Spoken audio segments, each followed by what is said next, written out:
talk about some books.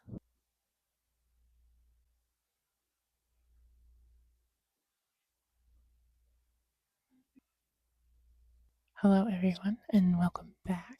Hope you all are doing well.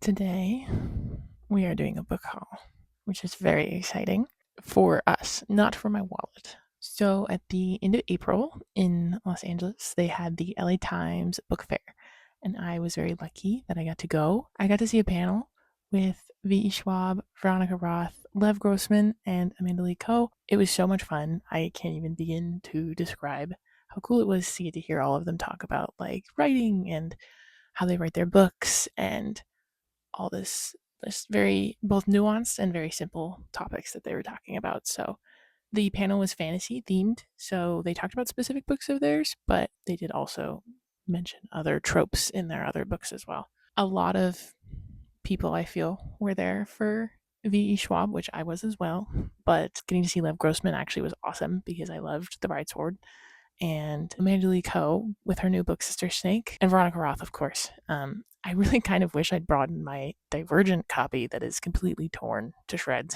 from my youth to have her sign. Anyway, so yes, that was where I didn't really spend a lot of money on books in April. Kind of just saved up to go to this and then spent a ton of money on books. I had a list of books that I was allowed to buy and I strayed twice, but I feel like I did pretty good. So, and then, oh, one of these books I just realized has the title around whatever. You get to know one of them ahead of time. But I also went to Barnes& and Noble recently to pick up a couple of books because their new releases on May 6th came out. And then I have my Owl Crate April special edition that came very late, and my book of the month book for May. Yeah. And then I have another, I think I might be doing some like special edition ones coming up just because I've started subscribing to a couple of book boxes. I don't get them every month. I've been subscribed to Owl Crate for since January, I think. Yeah, January, because that was when I got Watermoon, and that's the only one I've gotten other than this one for April. And then I have a couple other goodies that I got. So let's get started. I'm actually going to start with my goodies because I feel like that's fun. So you can see the books. I'll link them down below. I actually don't remember either of the names of these shops. I got a couple of book covers. And so one of them I got at the LA Times Book Fair, which was this one. And it's so cute. Little cat Halloween's. It's got a nice pocket in the front here. And then this is for it's not a Kindle, it's a Galaxy Tab 7 that I use as my e-reader, but it fits it perfectly and it's very nice and padded. So when I put it in my work bag to take to work, it doesn't get completely beat up. Yes, very necessary. And then the second one that I got was off of Etsy. Oh, you know what? It's on the thing. It's Darula Designs. It's handmade. And like I said, I'll link them both down below. This one's also padded. It's got cute stitching. Oh, the book in there is Howl's Moving Castle. But I use this one for my physical books just because it's a little bit bigger, has a little bit more give, and this one's just more padded, so it makes more sense. So those were the two fun like things that I got, bookish things. Okay, I think I want to start with the book fair books, but they're on the bottom. So maybe we'll start with not the book fair books. We'll start with the Owl Crate book. So the Owl Crate book for April was Gifted and Talented by Olivia Blake. And this is the cover. There's some beautiful spines there. And then the color design is very, very nice as well. I will say, normally I don't really like people on the cover of my books. If they're like drawn people, then it's usually different. So, like, this is better than real people, I should say. Don't really like real people on the cover of my books. The art is beautiful. I almost like the color scheme on the original cover more. I'll put it here because I don't have a copy of it. I almost bought a copy and then I found out that Owl Crate was doing it and I just bought it here. But I do like how thick it is though. It's very thick and it's very dense. Owl Crate books are always very like hefty. Like I could hurt someone with these. So yeah, let me do a little naked cover reveal.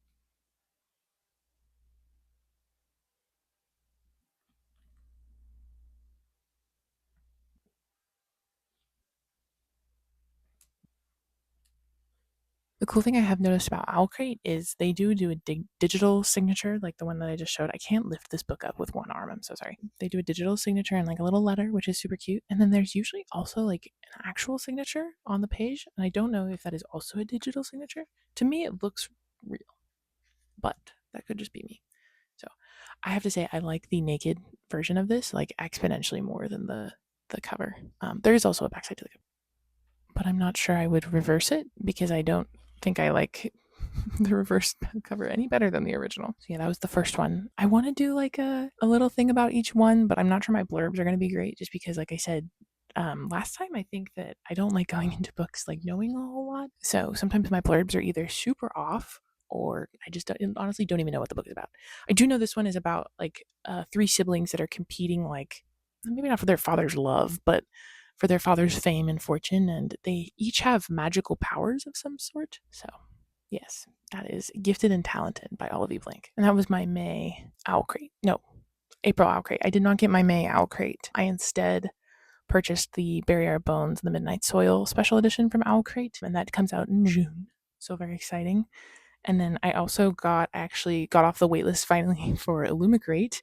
So I did get the May Illumicrate, which I don't know what it is. And then what's the other book box that I subscribed to? I subscribed to another book box because they were doing a special edition of The Devils by Joe Abercrombie, and I really wanted a special edition. My next book in this lovely book haul is my Book of the Month book for May. And the Book of the Month book for May was Silver Elite by Danny Francis. I'm so excited for this. I have seen stuff about this for months now, and it's actually also on my Our Fantasy book bingo.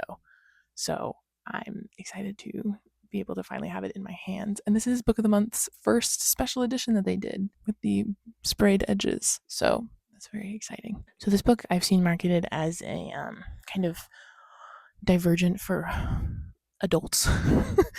It's like a dystopian romance, maybe romance actually. It's a dystopian novel, and the main female character has psychic powers, and I don't think she's supposed to have them, so she's in hiding from that. And that's honestly pretty much all I know. But I just have heard like raving reviews, people reading in like one sitting and being super excited. And it's pretty thick, like Silver Elite by Danny Francis, my May Book of the Month. And then I went to Barnes & Noble recently for the May 6th release. Was it May 6th? Am I saying 6th and that wasn't the Tuesday that it was? Oh gosh. For the first Tuesday of the month in May, I went to Barnes & Noble to pick up a couple of books that were being released and then didn't end up getting any of those books that were being released. One of them was Silver Elite, and I knew it was coming in my Book of the Month box. And then there were a couple of Dawn Mays that I wanted to get, but I decided to wait to get those. So this upcoming Tuesday, which would be the second Tuesday in the month of May, which now I don't know what day that is. I've completely gaslit myself into believing I don't know the days of the week. This upcoming Tuesday will be the Remnants of Filth Volume 7 release, which is super, super exciting because it's the finale and I have the special edition on pre-order. So I won't be going to Barnes & Noble, but I will be getting that hopefully sometime soon. But what I ended up getting was a release that came out in April, and that was Bat Eater and Other Names for Corazang by Kylie Lee Baker. This one is about a girl who is a crime scene cleaner. I think something bad happens to her sister in the beginning, but I don't really remember. Honestly, the title and the cover is what got me on this one. So yes, I'm very excited to read this. I've been looking forward to this. I had actually tried to get an arc of this a couple times for the past few months. I've been looking forward to it for a while. So I'm excited this is finally out and on my shelf. And then the second book that I got, I have mixed up with I Am a Cat I actually have it. I Am a Cat by Sosuke Natsume multiple times. So I've had this book for forever. And then I thought that I had The Cat Who Saved Books by Sosuke Natsukawa, but I did not. And I was mixing it up with I Am a Cat. So I finally picked this one up from Barnes & Noble. This is also on my r/fantasy bingo thing, and I did post it on my Instagram at Illiterate Hermit Crab Reads. If you want to see what I'm reading for my r/fantasy book bingo for 2025, it's very exciting. It's very fun to check things off. I love a list where I get to check things off. So this is actually one of them. And then Bat Eater is not, but Silver Elite is. Okay, we have arrived to all of the books that I got. If you were like, oh, she went somewhere else other than the LA Times Book Fair, and that's why this stack is still so massive. No. This is all LA Times Book Fair.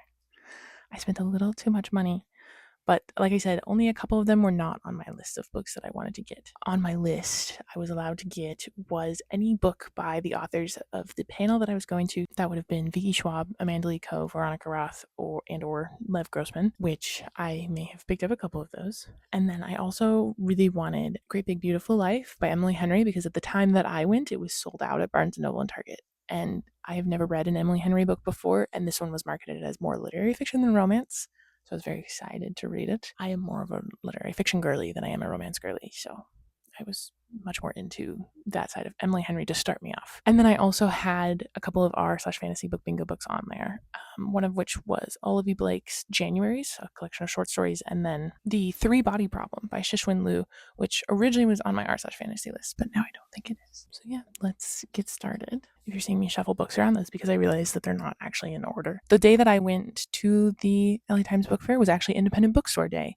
So a lot of independent bookstore booths were there, and I got to spend a lot of money at the independent bookstores, which was actually really, really fun. It felt very nice to support them. So the first independent bookstore that I went was Rumen's Bookstore. I went to their booth, and I got The Boy and the Dog by Seishu Hase. I've seen this before at Barnes & Noble. I had wanted it before, but I had also then since heard great things about it, and so I was very, very excited to finally pick this up. It is about a dog who follows a boy around and just, I think the trials and tribulations of them. And then I've Rumen's got Great Big Beautiful Life by Emily Henry. Like I said, this one was marketed as more of a literary fiction than a romance, so I was excited about that. I'm not a straight up romance girly. I need a little something else in there other than just romance. But I do have a confession. I've already read it. I read it like the first weekend that I got it. It was good. It was honestly, to me, not as literary fiction as I was expecting. When something is marketed as literary fiction, I don't expect as much romance. But there was quite a bit of romance in this. It definitely was more romance with a literary fiction undertone than literary fiction with a romance undertone, in my opinion. But it was about these two journalists, two writers who are vying for the opportunity to write for an ex superstar and kind of tell her story finally, now that she's the superstar's story, now that she's older. Okay, and then the next three, I'm actually super sad I don't remember the name of this bookstore. I will look it up and link them down below. I had brought a copy of V.E. Schwab's A Darker Shade of Magic with me. I don't have it anymore. I got it signed by V.E. Schwab and gave it to my brother, but I didn't think about this until we were already in line for the panel, and then I realized that I didn't have a book for myself to get signed by V.E. Schwab. My brother originally was going to come with me to the panel, and this thing came up. So he was going to get a book signed, I think, and then he couldn't do that. So I was just going to get it signed for him. And then I was like, I don't have a book to get myself signed. So I got a different book signed. But to do that, I had to go buy a V.E. Schwab book. And the publisher tent that sold all the publisher books did not have any V.E. Schwab books that I wanted or did not already own. They had A Darker Shade of Magic, but I didn't want another copy of A Darker Shade of Magic. So I ran across this was on University of Southern California's campus. And so I ran across campus to a different bookstore, the closest one. I was like, I'm so sorry, do you have a copy of The Invisible Life of Addie LaRue? And they were like, no, sorry, we sold out earlier, but we have A Darker Shade of Magic. And I was like, of course. But they were so kind, because I was like, do you have Fragile Threads of Power? Because I was like, that's the spinoff. Maybe I'll just get the first one of the next one signed. So I said, do you have Fragile Threads of Power? And they're like, oh, yes, we have Fragile Threads of Power. So while they were looking for Fragile Threads of Power for me, I got Olivia Blake's Januaries, because it just happened to be on the table right next to where I was standing asking for the other books. As I was saying earlier, this is a collection of short stories by Olivia Blake. I'm excited because the vibe here and the aesthetic just looks really nice. So I got this one checked off my list as well. And then I also, while I was waiting for them, this is a problem. Never wait in bookstores, because then you find other books that you're watching for. This was the second one that was not on my list of books to get, but that I got because I was excited. I got The Three Body Problem. So then I picked up Fragile Threads of Power. They handed it to me, and I checked out with Fragile Threads of Power, The Three Body Problem, and Olivia Blake's Januaries. And then, as I was leaving, they found a copy of The Invisible Life of Addie LaRue. And I was so excited. So I actually did exchange my Fragile Threads of Power for Invisible Life of Addie LaRue. They were so wonderful. And the woman who was behind me in line, was super nice. And I didn't even ask. I just got in line behind her, and she was like, no, you're at the signing, go. Because we were kind of crunched for time, which then ended up not being crunched for time at all. But it was very, very nice of her. I was like, no, like you go first. I don't do well with people when they're being nice to me sometimes. So, but she was like, no, like you're at the signing, you got to get back in line, like go. So she was very kind. Yes, so I got V. Schwab's The Invisible Life of Addie LaRue. I also did get a special edition copy of Emily Rank Hawthorne's Of Mountains and Seas. It is just gorgeous. I saw this booth. She had a booth. She was there with her husband, and they were like the cutest people ever. I saw her booth as I was walking by to go to the panel, and I knew I wanted to come back. And so I came back afterwards, and she was there with this. Started to buy a hardcover, saw the special edition and how gorgeous it was. And it came with a couple of stickers, and then also actually came with a bookmark. And then she signs it for you. And so she signed this for me, and I'm very excited. It's a duology, I believe. The second book is not out yet. Yes, she was there signing, and when I switched to the special edition, her husband was like so excited that somebody was buying her books, and I thought that was super, super cute. So I was very happy that I got to support so many people on that day, both independent booksellers and individual authors. So this is my signed edition of her book. Did I say Of Monsters and Seas? It's Of Mountains and Seas. I can read. Okay, now we have the books that we got signed by authors at the panel. You'll notice there are 3 books here. I did not get a Veronica Roth book signed. I did not have a copy of Divergent, and that's honestly like my favorite series by her. I haven't read her. I really want to now read her 2 uh, novellas that she has, because that was what she was talking about at the panel, and I really want to read them, but they were sold out of copies of them, so I could not buy them and get them signed. So I just chose not to get any signed. So I got The Invisible Life of Addie LaRue. V.E. Schwab was literally the kindest woman ever. She sat and waited for like an hour and a half and signed all of our books and had a smile on her face the whole time. We were some of the last people in line for V. Schwab, and before they cut like cut the line off, I don't know how she sat there. I would not have had the energy to have sat there and just smile the whole time while people talked to me, and like, oh, she was just lovely. She was very genuine too. Like even at the end, even after all this stuff, she was just super, super genuine. And so it was very, very nice to get to see her and meet her and have her sign my books. Actually, the V. Schwab line was super long, so we got hers last. So I guess I will go in reverse order. I then, while we were waiting for V. Schwab, I went and got The Bright Sword signed by Lev Grossman. I have already read this book. I did not own a copy, so it was perfect that I was able to buy a copy from the publishers while I was there and get that signed. So this is a King Arthur retelling about, I guess I haven't been doing that for a couple of the books. Sorry. This is a King Arthur retelling about kind of what happens after King Arthur dies, and a couple of the stories from the point of view of the knights that survive and are basically, it's a big epic of like them trying to either bring King Arthur back or like come up with a way to like cope now that King Arthur is dead. So it's very, very good though. And this is the signature. It's lovely.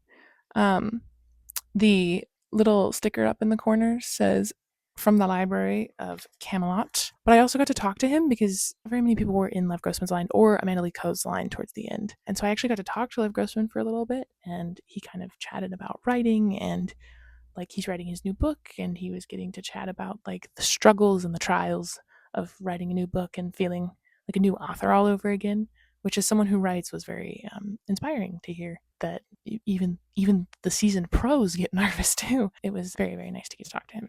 The last book that I got in this massive haul was Sister Snake by Amanda Lee Coe. It is this gorgeous green cover. I have also already read this one because she did such a good job of selling it. I had never heard of her or this book before I went to this panel. I felt very lucky that her line was the shortest. And I say that because I wish more people had been in her line, honestly, but I felt lucky because I got to talk to her for the longest amount of time. And she is from Singapore originally, and I have been to Singapore, and this book is set in Singapore. So I chatted with her a little bit about Singapore and got a couple of recommendations for when I go back to Singapore of places to go. And she said that people sometimes use this book as like kind of a Singapore tour map because they talk about like food places in the book and stuff. And so that was just like super, super cool to get to talk to her about just like little fun things. And the recommendations that I got are very exciting for places to visit in Singapore. If you have never been to Singapore and you have the means and the ability to go, I highly suggest it. It is one of the coolest places I've ever been. My heart will always be with Japan, but Singapore was definitely a close second. This is my signature. The sticky note there with the little smiley face are the 2 places she suggested I try next time I go to Singapore. So I will just keep it in my book because it was very kind of her to do that. I also have The Confession that I've already read this one too since. It was so good. It was honestly very, very refreshing. It's a retelling of a Chinese myth and about 2 women who were originally snakes and then they become human women. I think in the original myth, from what she was saying in the panel, if I remember correctly, a man gets between them and I don't think they end up as like sisters forever. In this, something completely different happens. She said that she wanted it that way when she wrote it, which I honestly loved. I usually hate sister books. I'm going to come out and say it. I usually hate books about sisters because it's super boring to me usually. This one was captivating and kept my attention the whole time, and they were both sisters at times I was like either in love with or wanted to throttle. Definitely recommend. All right. And that is it for my book. I got 1, 2, 3, 4, 5, 6, 7, 8, 9, 12 books in the past few weeks. And I know that is a lot. I don't normally buy this many books at one time. The book fair is the most books I've bought at one time in since probably my birthday, like 2 years ago. I really liked reading the books on my TBR. So any books that I keep on my TBR after I've read them, I enjoyed them that much to keep them. I'm very, very picky about the books that I keep. I read a lot. So I read often what's on my bookshelf. I mean, of these 12 now, I've already read 1, 2, 3, I guess. 3 of 12. 25%. Yes, that's 25%. Me doing mental math. Anyway, I read a lot, so I'm okay with buying these books because I know I will read all of them at some point. They will not sit on my shelf. I actually have plans to read all of them, honestly, by the end of the year. 2 of them I think I'm reading this month. So one of the book clubs I'm in, Dylan's book club on Fable, is doing Invisible Life of Addie LaRue, so I'll be reading that sometime this month. It's kind of hard to see, but Gifted and Talented, I really, really want to get to Gifted and Talented, so I'll probably read this one, and then possibly maybe Silver Elite. Bat Eater and The Cat Who Saved Books are on my to read for next month as my like additional books. So, which that video will come out closer to June, but it's already halfway through May. Not yet. Almost halfway through May, which is crazy. Thank you so much for watching. I hope you all have a lovely day, and I will see you next time. Bye.